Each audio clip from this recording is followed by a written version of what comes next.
Hello guys, അപ്പം നമ്മൾ ഇന്ന് ഉണ്ടാക്കാൻ പോകുന്നത് ഒരു ചെന്നൈ സ്റ്റൈൽ ബിരിയാണിയാണ്. അതിനു വേണ്ടി ഒരു ചൂടായ പാത്രത്തിൽ വെളിച്ചെണ്ണ ഒരു 4-5 ടീസ്പൂൺ വെളിച്ചെണ്ണ ഒഴിച്ചിട്ട് ചൂടാക്കിയിട്ട് അതിൽ 2 ബിരിയാണി ഇല, പട്ട, ഏലക്ക, ഗ്രാമ്പു, നക്ഷത്രഗ്രാമ്പു ഇതൊക്കെ ഇട്ടിട്ട് ഈ മസാലകളൊക്കെ ഇട്ടിട്ട് ഈ കാണിക്കുന്ന മസാലകളൊക്കെ എല്ലാം ഇട്ടിട്ട് നമ്മൾ ഇത് വഴറ്റിയെടുക്കുക.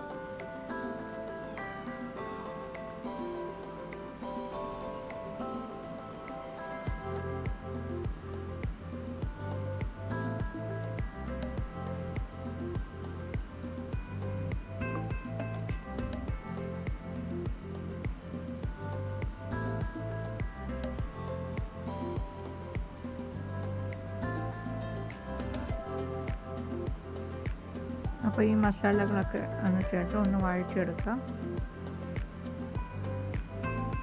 ഇത് വഴറ്റിയെടുത്ത ശേഷം 3 വലിയ സവോള അരിഞ്ഞത് കൂടി ചേർത്ത് അതും കൂടി നന്നായിട്ട് വഴറ്റിയെടുക്കുക.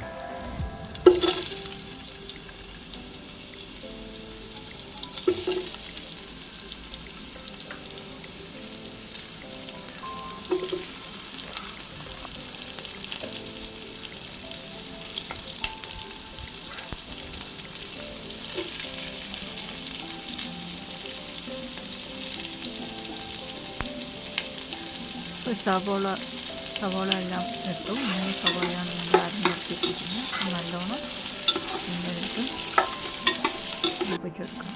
അതിൻ്റെ കൂടെ ആവശ്യത്തിന് ഉപ്പും കൂടി ചേർക്കുക. ഉപ്പ് ഇതിനകത്ത് ഉപ്പിടുമ്പോൾ സവോള വേഗം ഒന്ന് വഴണ്ടി കിട്ടും.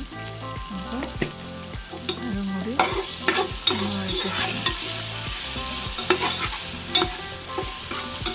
ഇതിൻ്റെ കൂടെ അടുത്തതായിട്ട് 3 വലിയ പച്ചമുളകാണ് ഇടുന്നത്. അരിഞ്ഞിടണമെങ്കിൽ ഇടാം, പക്ഷേ അരിഞ്ഞിടാതെ അങ്ങനെ മുഴുവനായിട്ട് ഇടുന്നത് ചേർക്കുന്നത്.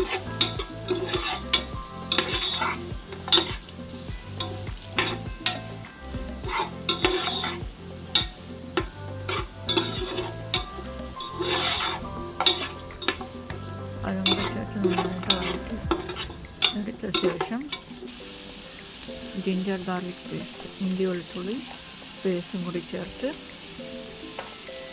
വഴറ്റിയെടുക്കണം നമ്മൾ.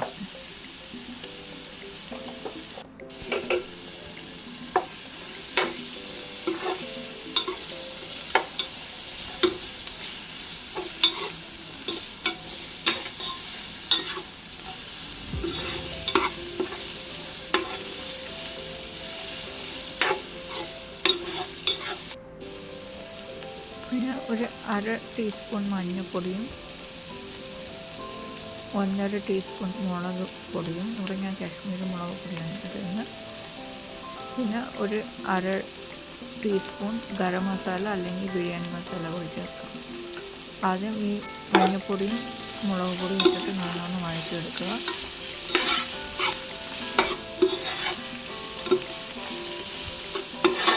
ഇത് വഴറ്റിയെടുത്ത ശേഷം ഇപ്പോൾ നമ്മൾ അടുത്തതായിട്ട് ഗരം മസാല എങ്കിൽ ഗരം മസാല, അല്ലെങ്കിൽ നിങ്ങളുടെ കയ്യിൽ ബിരിയാണി മസാല ഉണ്ടെങ്കിൽ അതും കൂടി ചേർക്കാം. 1/2 ടീസ്പൂൺ കൂടി ചേർത്തിട്ട് ഇതും കൂടി ചേർത്ത് നന്നായിട്ട് വഴറ്റിയെടുക്കാം.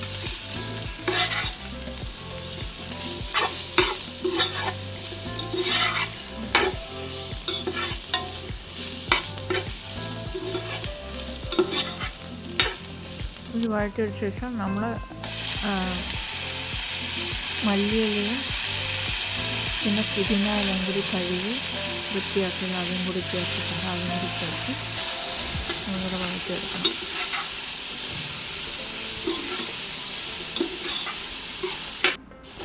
പിന്നെ 2 വലിയ തക്കാളി അരിഞ്ഞിട്ടത് അതും കൂടി ചേർത്ത് നല്ലോണം വഴറ്റിയെടുക്കണം.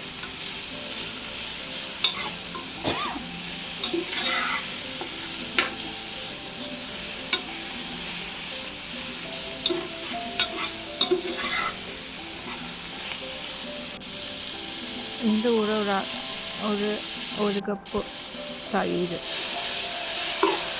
പുളി അധികം ഇല്ലാത്ത തൈരാണ് ഇടേണ്ടത്. അപ്പോൾ ഞാൻ തൈരും കൂടി ഒരു കപ്പ് എന്ന് പറയുമ്പോൾ ഒരു ചെറിയ കപ്പാണ്. ഒരു കപ്പ് തൈരും കൂടി ഇട്ടിട്ട് നല്ലോണം വഴറ്റിയെടുത്ത ശേഷം ഞാനിവിടെ 1/2 കിലോ ചിക്കൻ പീസസ് ആയിട്ടുള്ളത് കഴുകി വൃത്തിയാക്കുകയും കൂടി ചേർത്ത് ഒന്നുകൂടെ വഴറ്റിയെടുക്കുകയാണ്.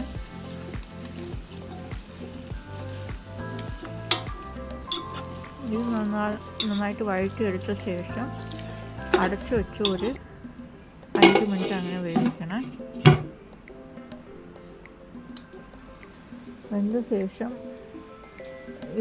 ഈ സമയത്ത് നമ്മൾ വെള്ളം ഒഴിക്കണം. ഞാനിവിടെ 4 ഗ്ലാസ് വെള്ളമാണ് ഒഴിക്കുന്നത്. എന്താണെന്ന് വെച്ചാൽ ഞാൻ 2.5 ഗ്ലാസ് ബാസ്മതി റൈസാണ് എടുക്കുന്നത്. അപ്പോൾ ബാസ്മതി റൈസ് ഞാൻ 20 മിനിറ്റ് നമ്മൾ ഇതിനകത്ത് ബിരിയാണിനകത്ത് ഇടുന്ന മുമ്പേ നമ്മൾ 20 മിനിറ്റ് വെള്ളത്തിനായിട്ട് ഇട്ട് വെക്കണം. അപ്പോൾ 1 ഗ്ലാസ് ബാസ്മതി അരിക്ക് 1.5 ഗ്ലാസ് വെള്ളമെന്ന് വെച്ചിട്ടാണ്. അപ്പോൾ ഞാൻ 2.5 ഗ്ലാസ് ബാസ്മതി അരിയാണ്. അപ്പോൾ ഞാൻ 4 കപ്പ് വെള്ളം ഒഴിച്ചു. നമ്മൾ ഏത് ഗ്ലാസ്സിലാണ് അരി എടുക്കുക ആ ഗ്ലാസിൻ്റെ അളവ് തന്നെയാണ്. അപ്പോൾ 4 ഗ്ലാസ് വെള്ളം ഒഴിച്ചിട്ടുണ്ട്. അപ്പോൾ ഈ നല്ല തിളപ്പിക്കുക. ഇവിടെ തിള വന്ന സമയം നമ്മൾ ആവശ്യത്തിന് ഉപ്പ് ഇടുക. നമ്മളൊന്ന് ടേസ്റ്റ് ചെയ്ത് നോക്കി. ഉപ്പ് ഇച്ചിരി കൂടിയാലും കുഴപ്പമില്ല. എന്നാലും നമ്മൾ അരി ഇടുമ്പോൾ അതിൻ്റെ കൂടെ സമമായിക്കോളും. അപ്പോൾ അതുകൊണ്ട് ആവശ്യത്തിന് ഉപ്പും കൂടി ഇട്ടിട്ട് ഇച്ചിരി നാരങ്ങ നീരും കൂടി പിഴിഞ്ഞിടണം. ഇട്ടിട്ട് നല്ലോണം യോജിപ്പിച്ചിട്ട്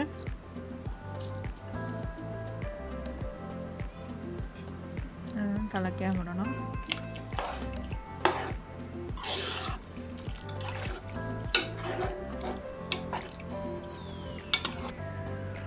നല്ല തിള വരാൻ തുടങ്ങി. ഈ സമയം നമുക്ക് അരിയിടുന്ന സമയമാണ്.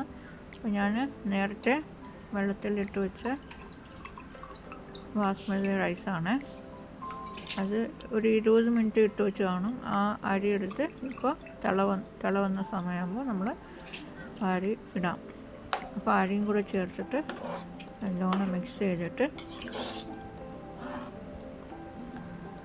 അടച്ചു വെച്ച് ലോ ഫ്ലെയിമിൽ ഒരു 25 മിനിറ്റ് വേവിക്കണം. 20 മിനിറ്റ് വേവിച്ച ശേഷം ഒരു 10 മിനിറ്റ് സ്റ്റൗ ഓഫ് ചെയ്തിട്ട് ദമ്മിൽ അടച്ച് അങ്ങനെ തന്നെ വെക്കണം. അങ്ങനെ തന്നെ അടച്ച് ഇപ്പോൾ തുറന്ന് നോക്കിയാൽ ഇപ്പോൾ അരിയൊക്കെ നന്നായിട്ട് വെന്തിട്ടുണ്ട്. നമ്മൾ ഒന്ന് മിക്സ് ചെയ്ത് ഒരു അരി പോലും പൊട്ടിയിട്ടില്ല. അതങ്ങനെ നീളമായിട്ട് വന്നിട്ടുണ്ട്. നമ്മൾ ചൂടായിട്ട് സെർവ് ചെയ്തിട്ട് കഴിക്കുക. നല്ലോണം എല്ലാം വെന്ത് വന്നിട്ടുണ്ട്. അപ്പോൾ നിങ്ങളും ഇത് ട്രൈ ചെയ്തിട്ട് എൻ്റെ അഭിപ്രായം ഒന്ന് പറയാം. അപ്പോൾ നമ്മളിനി അടുത്ത വീഡിയോയിൽ കാണാം. Take care. Bye. See you in the next video.